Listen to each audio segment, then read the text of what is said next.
Let's take a look at the trine between these two. So we know with trines, because the nature of trines is that they're points in our personality where we don't have to work for something. It's just a natural harmony within us.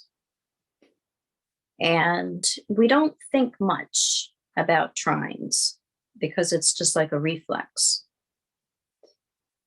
So we may not really appreciate how intelligent we are with the trine between Mercury and Jupiter.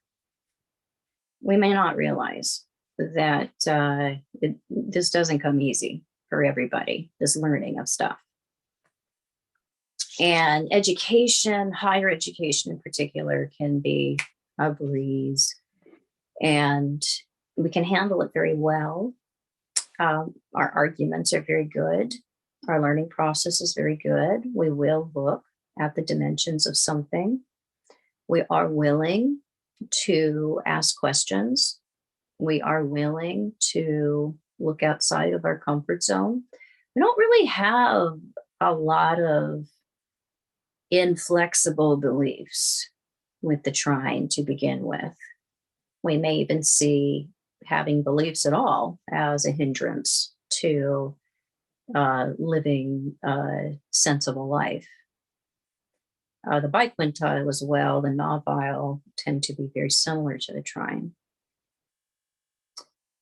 So we may not develop as many ideological frameworks as other people with the trine, and just see that as something that would be limiting in the first place.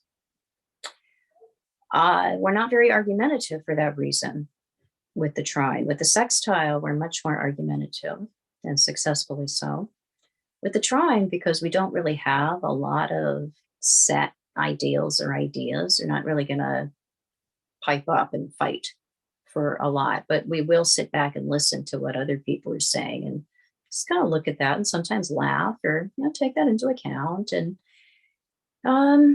it's a very laid back way of intellectualizing reality. And we may see the cosmic joke behind everything without anybody ever having to spell it out for us. With the trine, we may get the joke. Sagittarius is the big joke.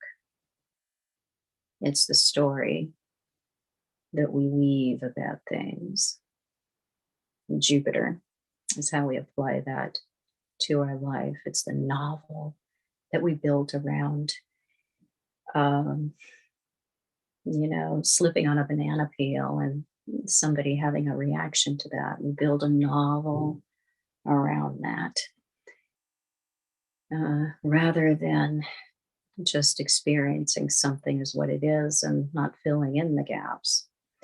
So we may not spend much time filling in gaps at all with the trine, and just allow things to kind of reveal themselves as they reveal themselves. Very curious with the trine, but again, not really driven to learn things that are outside of the scope of what we feel is, appealing in the moment. Our attention is not diverted in myriad ways, so we can't get much done with the trine. We may really be able to focus extremely well on one thing or the other because we realize that, hey, I've got a lifetime here. The way we handle time with trines is very, very good. And we realize, hey, I've got a lifetime to learn all these things I'm interested in. And this is what I'm doing right now. And then we're still very good at multitasking, but that multitasking is not going to take away from what it is that we've chosen to focus on. Excellent, excellent, excellent aspect to have in the natal chart. So the biquintile is just as much of a gift.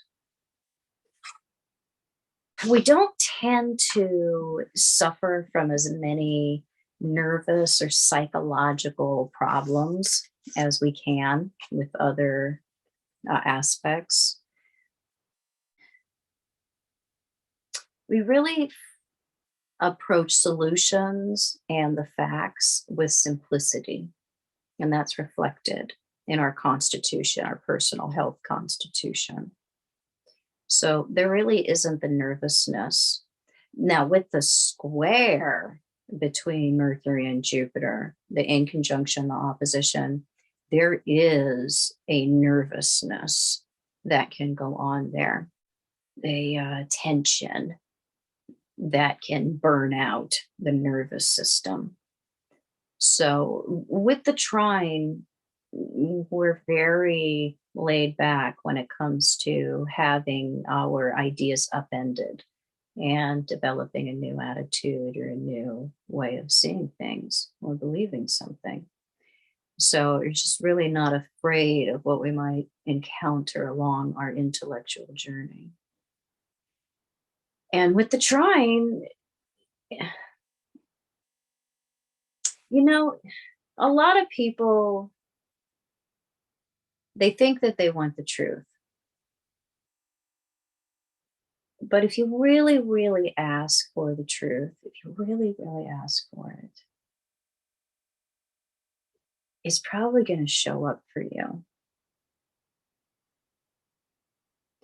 And with the difficult aspects, we may really have a level of our being that asks for the truth. But when it shows up, we can really resist that on a different level of our being, the level of ego. With the trine, if we ask for the truth, we are already aware that that shit's going to show up and we're prepared for it. So, yeah, a lot of intellectual transparency, I think, comes with this one.